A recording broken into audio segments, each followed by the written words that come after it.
Hello and welcome to a brand new episode of Smart Money. Now, did you know that India witnesses roughly 23,000 cyber crimes a day as per FCRF, which is a startup incubated by IIT in Kanpur? 77% of the cyber crimes today are financial frauds, out of which 50% of them are UPI related. Now, according to the Ministry of Finance, more than 95,000 fraud cases linked to UPI transactions were recorded in 2023 alone. Cyber Detectives is an initiative to spread awareness about digital safety in India, and we have the two young minds behind it, Anuj and Krish, here with us today on Smart Money. We also have Dr. Mieet Shah of Cybermatricks, which is a cyber forensic expert and consultancy firm dealing with such crimes and how to execute the recovery process. Guys, thank you so much for joining us here. I really appreciate your time because, this is a space that has garnered a lot of interest now. And as we know, everyone is suffering from, a lot of these cyber crimes. So first, let's talk about digital safety. Krish, let me begin with you. Tell us, what are the numbers looking like now? What is the situation that we're at? And what do your viewers need to know?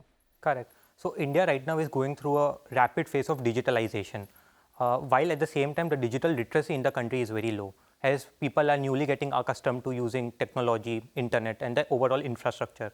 So with this causes a huge problem, right? Because people are not sure about certain messages that they get. People are not sure how to use certain platforms.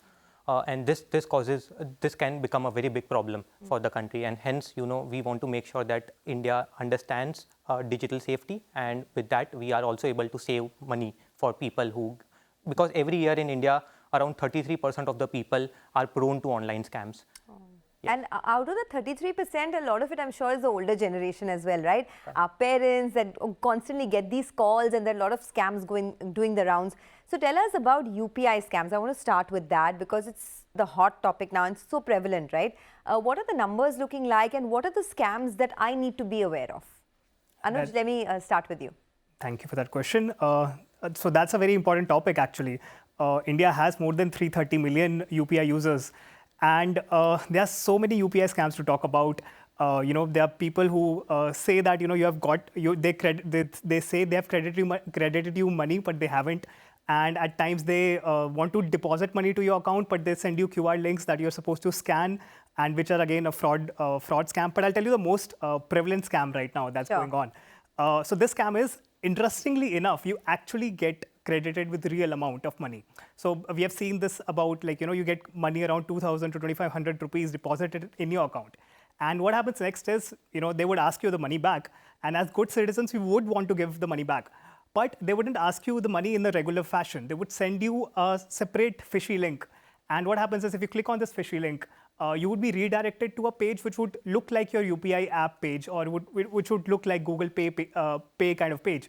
But there, if you enter your OTP or your UPI PIN, these details would get shared with the hackers and they can hack your account very easily. Oh, wow. That's interesting. So you're saying they start by depositing money in my account, and then they call me and then they ask, tell me, oh, the money is in your account. Can you send it back to me? And hence the scam starts. Okay. Exactly. What else? Through the UPI route, where else can I get scammed?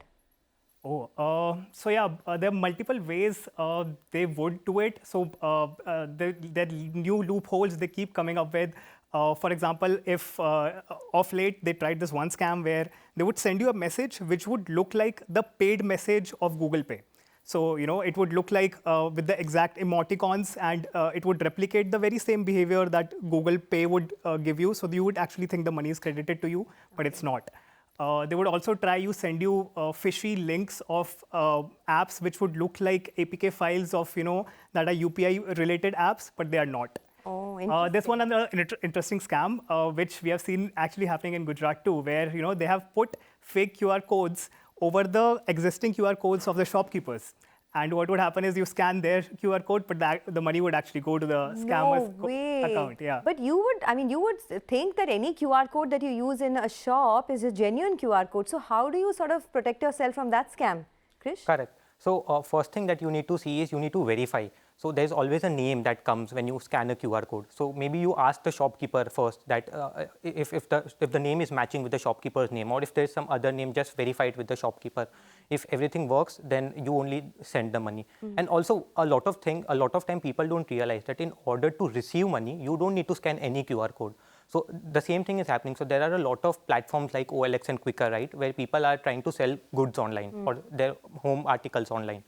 What happens generally is that, let's say I put my fridge on these platforms, right, and I suddenly get an offer. Let's say I put my fridge for 35,000 rupees. I suddenly get an offer of 35,000 rupees only without any negotiation. Okay. And then the person tells me that you scan this QR code and you will receive your money.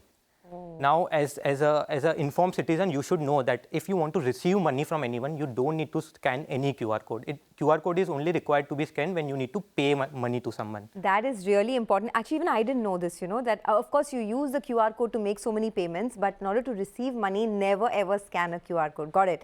Now we have Dr. Mieet Shah also here, and he runs Cybermatricks, which ties up with a lot of the state governments, the state police of different states, in order to do interrogation, consultancy, and eventually recovery of scams as well. So Dr. Mieet, tell us about your profile and how many of these UPI scams that these folks are talking about. What is the recovery rate like? The recovery rate is like, if we see out of 10, we are able to recover more than 7 of the accounts. Okay. There are a few of the things that are to be kept in the mind. Like if there is some fraud happening with someone, so as a victim, that is a recommendation that they should come as soon as possible. Because if they come into the guidelines of 24 to 48 hours, we are able to make the investigation more powerful. We are able to investigate it, we are able to submit it on time, and we can get them the recovery back. Okay, I do want to talk about more scams. So we've talked about the UPI scams, right? The next thing is crypto scams. Now, if you want to just briefly tell us, Anuj, about these scams and what we should be aware of. Oh yeah, so with the crypto wave, a lot of scammers took advantage of the crypto scams too. There's so many Telegram channels where they, they do this pump and dump kind of schemes. They do it with even mutual funds, and now they moved in with crypto, where they would promise you huge gains. And the way they do it is they would first enroll you to some fake crypto trading platform, and that crypto trading platforms are designed in a way that would reflect prices very similar to the original prices. So when you trade on those platforms, it might seem that you're trading on real platforms, but what might happen is you might be trading on the prices that they have dictated, and you would see huge number of gains. And you would keep investing money into these trading platforms, but when you try to withdraw the money back, you wouldn't be able to. Okay, that's about crypto scams. I want to talk about the next one, which is these AnyDesk link bank scams, right? And bank scams are huge these days. Almost every other day you get a call from some bank executive asking you for your details, make this payment, make that payment, and half of them are fraud. So tell us, what is this AnyDesk link bank scam, and how can I safeguard myself and my family from it? Right. So there are a lot of fake call centers running all over the country, right? And what happens is that, let's say I get stuck on my laptop due to some reason, some transaction is not working on my laptop, there is some sort of virus that has come in place. So what I do is I go to Google and I search for helpline numbers that can help me, go pass through it. What happens is that most of these numbers that we see on the Google, they are fraud numbers. By that I mean that most of them get connected to the wrong people. What then happens is that they then tell you, okay, we can solve your query. You just need to download AnyDesk application or some APK file on your phone, and then we will take over and we will resolve it, and we will send it back to you, and we will uninstall that app. But what happens is that when they let you download these applications, they have the full access to your mobile phone. They have the full access to your personal laptop. And most of the time it ends up happening that they use it not in the right manner. And in some or the other cases, you end up losing a lot of money because they have all the accesses. But tell me, if somebody wants to scam you using the UPI or the BHIM app, there is your own PIN code that you have, right? There's not only an OTP, there's your own PIN code as well. So, or that 4-digit lock that you put. Right. How can people surpass that? Right. So what is happening right now is that there's this thing called call forwarding and message forwarding. Right. So some stranger might come to you and they will ask you for your mobile, because and then they will tell you that they want to dial to their friends or families or someone of their relatives.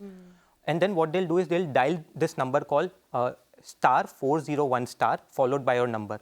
What this will do is that this will forward all your calls and messages to their number.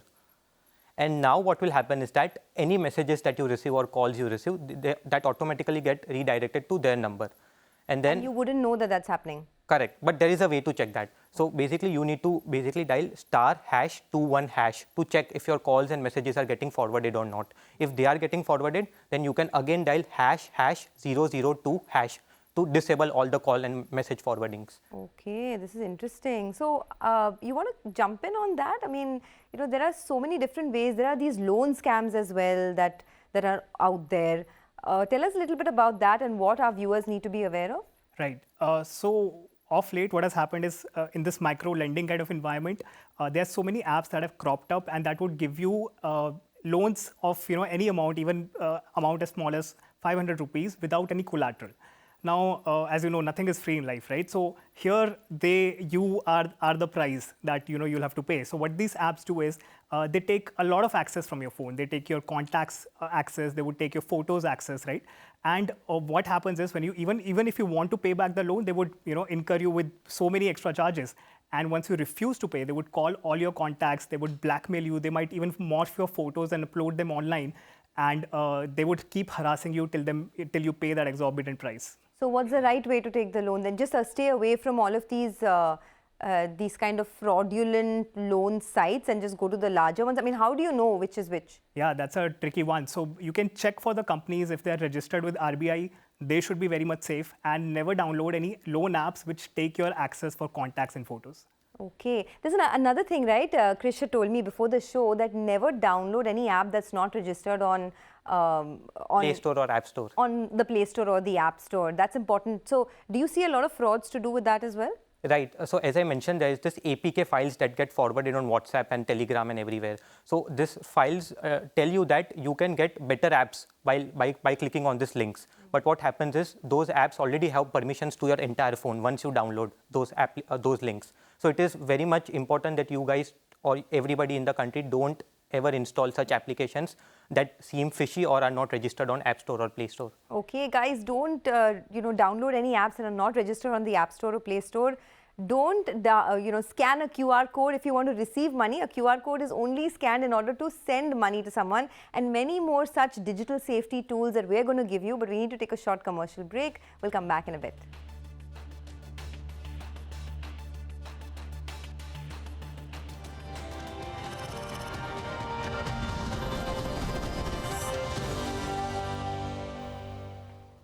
Welcome back to Smart Money. We're talking about digital safety today. There is so much by way of online scams that are happening. So we thought we'd get three guys who focus on this space in a big way. Anuj and Krish from Cyber Detectives are here with us. And we also have Dr. Mieet Shah of Cybermatricks. They all deal with digital safety. And we've been talking about the several scams that you should be aware of.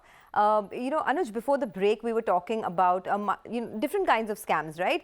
But there's one more which is doing the rounds, which is AI voice and video cloning scam. Now, there's this whole deep fake controversy as well. So tell us from a layman's standpoint, what should I be aware of? Right. So these are scams that we should be really careful about because these are very new to the market and very few people are aware about it. So what happens in a typical voice cloning scam is you would get a call from an unknown number that would sound very much like your friend or your family member or some relative. And usually they would be in a very high sense of urgency. They would maybe claim that, okay, they are in some hospital and they would ask you that, they need some urgent amount of money. Can we deposit them at so-and-so account? Now, because they would sound exactly like your relative or your friend, you would be tempted to do so. And this is all possible because of AI nowadays. All our videos, all our clips are there out online, right? And there are models which can learn the same voice as yours, and then the hackers would, whatever they want to speak, they can clone that in the voice of your relative or your friend.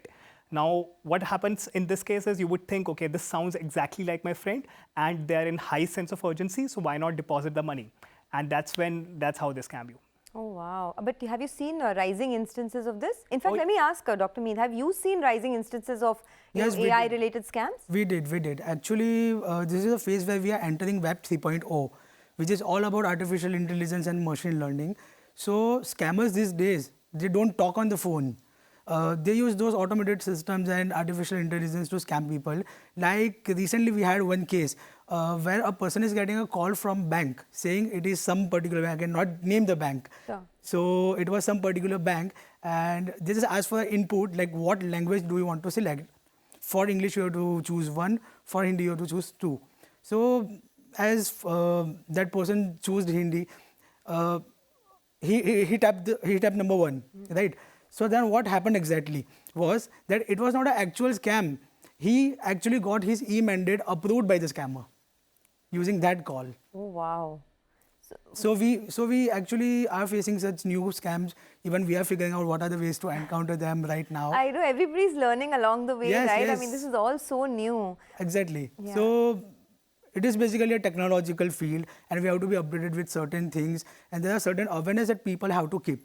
Okay. So Yeah. you said that through AI-related scams, I might get a call. Somebody might sound like my relative asking me for my data, and I should not give them that. Anything else AI-related that you'd want to talk about? So I think future of scams are going to be AI related only. And the bigger problem here is that even if we become aware of such scams, the modus operandi of the scams keep changing. So today, if I'm seeing voice cloning happening, tomorrow I'll see a video cloning tool or bot on Telegram, and people are using this today also. So basically, my point is that this modus operandi will keep on changing, and hence it is very important that we are continuously aware about what sort of new things are coming in the market and how people are getting scammed. And AI is a topic where you constantly have to understand and keep yourself updated as to what are the new technological advancements. Okay. I want to also quickly touch upon bank scams, because there are so many of these, messages that come to you saying, oh, you need to update your KYC. So, contact so-and-so person, an ICICI bank or whoever, XX bank will sort of message you saying that, oh, your details are not there. Somebody has debited this amount from your account, etc. What do you believe and what do you not believe? Anuj? Right. So I think that's again very tricky for usual folks, but advice that Krish gave comes very handy of using only the apps that are from App Store or Play Store. So what happens in these kind of frauds is they would send you a link to the app saying your KYC has to be updated. And if you try to download the app from those links, it's not going to be the real app, right? It's going to be a fake app which would take access from your phone, and that can read your SMS, that can forward your SMS, and that can do all kind of nefarious things. Now here, that is where advice comes that if you know that the apps have to be only downloaded from App Store and Play Store, they do some vigilance, they do strict checking that what these apps are for, and are they for the right purposes, are they for the right company, so you can trust them blindly. Okay, just to add on to that, government is also doing a lot in order to ensure that people in India are digitally safe. For example, they recently removed a lot of applications from Play Store because they were violating certain guidelines. They removed a lot of loan applications which were Chinese-funded loan applications. And so in some or the other way, they are now also partnering with SEBI in order to make sure that the right set of financial information is being disseminated. Oh, absolutely. So, the government is doing a lot. SEBI is doing a lot for investor protection as well, right? And this is, of course, one area. I also want to talk about courier scams. And you were telling me about one such courier scam earlier, which is, it's quite scary. So just inform our viewers about that as well. So this is a very interesting scam that is happening recently. What happens is that you get a call from a courier company. And then they tell you that they have found certain illegal substances under your name in one of the parcels. Now you, as a normal citizen, get very scared about after listening to this, and then they give you all sort of proof regarding this. So they tell you your own Aadhaar number, they verify it in front of you. They also connect you to the deputy commissioner of that particular locality, and the commissioner comes on a video call in uniform, but the problem there is that it is not the real commissioner. There is some fraudster who basically, some imposter who basically tries to fraud you. And then they tell you that they'll close the case if you transfer XYZ amount into their account. Okay. So they bribe you they ask for bribe from 50,000, 60,000, 70,000. And as soon as you pay that bribe, you will never hear back from them. So this is something, and it happens very quickly. So they create a sense of urgency, and as soon as you are there, they will leave. I think creating panic and creating fears, two things that they try to do. So perhaps you should just take a step back and try and assess, right? That's a very good advice. Yeah. I think they try to capture this urgency, and because of this urgency, you don't think as much what's happening. So if you, as you correctly said, if you take a step back and assess the situation, consult with your family and friends, you wouldn't face yourself in such situations. Okay, we don't have too much time. I want to understand this work from home phishing scam. What is it? Right. So in fact, even recently, a few months ago, they cracked this 700 crore rupee scam in Hyderabad, and that was also part of this work from home scam. So what would happen is you would get messages that, do you want to work part-time from home, and we would pay you good amount of money, say 3K to 5K a day. And what would they make you do is, if you enroll into such scam, they would ask you to do very simple tasks. They would ask you to rate YouTube videos. They would ask you to like Instagram pages. And initially, they would credit some amount of money to you. They would credit 300 rupees, 500 rupees to your account. Then they would move you to a Telegram channel. And then they would make you do many tasks at a very short amount of time, right? And they would keep adding money to your wallet, but they wouldn't actually give it to you. And later on, they would ask you to do investments where they would promise you huge amount of gains. And as soon as you start doing those investments, you would never get those money back. Okay, well, folks, thank you so much for educating us. I mean, there were so many scams that you spoke about that I was not even aware of, and I'm sure our viewers will also benefit from it. Digital safety is a very, very important part of, your financial plan, your financial goals, and not just digital safety, I feel like overall financial safety. And you want to just end with how, what is your aim and how you plan to sort of increase awareness about digital safety online? Right. So from childhood times, we have always been advised and guided that on how not to be scammed from pickpocketers, how not to accept food articles from unknown strangers, right? But we are living in a modern world, right? And things are now changing. So of course, that all sort of guidance is very helpful. But now we also have to see how can we be safe online. So I think it is our responsibility to spread the right set of information and other guidelines as to how you can be digitally safe, and not just for ourselves, but for our family, for our friends and our relatives who are relatively new to the world of technology. All right, thanks a lot. We're all, I guess, new to the world of technology. We're learning by the hour, right? Thanks a lot for joining us. With that, it is curtains down on another special edition of Smart Money. Have a great weekend.